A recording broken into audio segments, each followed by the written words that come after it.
Bonjour tout le monde, ici c'est Veitiaré pour ce chemin. Oui, c'est un chemin.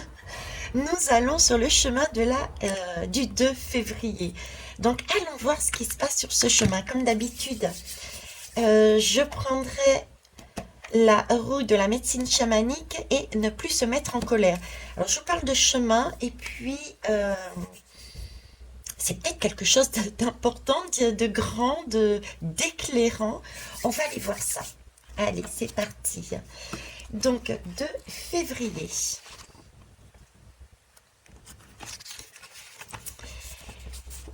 Je suis la gardienne de la sagesse et de la lune du repos et de la purification.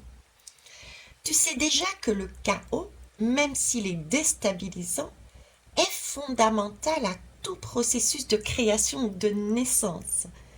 Le chaos est donc souvent associé à la dimension matérielle, mais il peut être aussi associé à la dimension mentale. En effet, il est des moments où tes pensées partent dans tous les sens. Cela peut être de l'agitation mentale due à de la fatigue, comme te l'a expliqué mon compagnon le hibou, mais quand cela concerne un même sujet et se poursuit sur une longue période, alors il s'agit de ce chaos mental qui précède une création dans la matière. Certes, ce chaos mental, tout comme celui de la dimension matérielle, est inconfortable à vivre. Mais tu comprends bien qu'il est indispensable. Ne cherche pas à mettre de la cohérence ou de l'ordre dans tes idées. Accueille-les et laisse le temps faire son œuvre.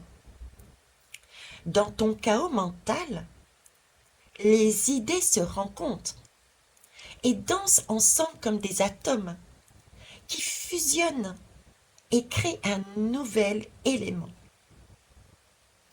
Ce soir, avant de t'endormir, tu peux te dire: je laisse danser mes idées dans le chaos de mes pensées. Ah, je comprends mieux pourquoi le chemin. Effectivement, on peut le voir aussi comme une sorte de brainstorming. Vous voyez, c'est un tableau et l'idée, c'est de lancer des idées, de les noter et de voir ce que ça donne par la suite. Ok.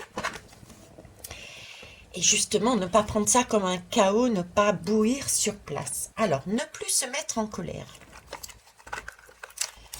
Hop.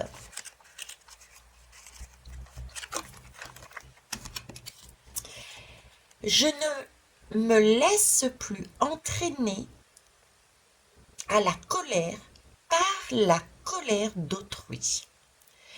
La colère met en place des cercles vicieux. On répond à l'agression par la colère, laquelle du coup agresse l'autre, qui répond par un surcroît de colère, et ainsi de suite. Pour briser ce cercle, il faut à tout prix garder son calme.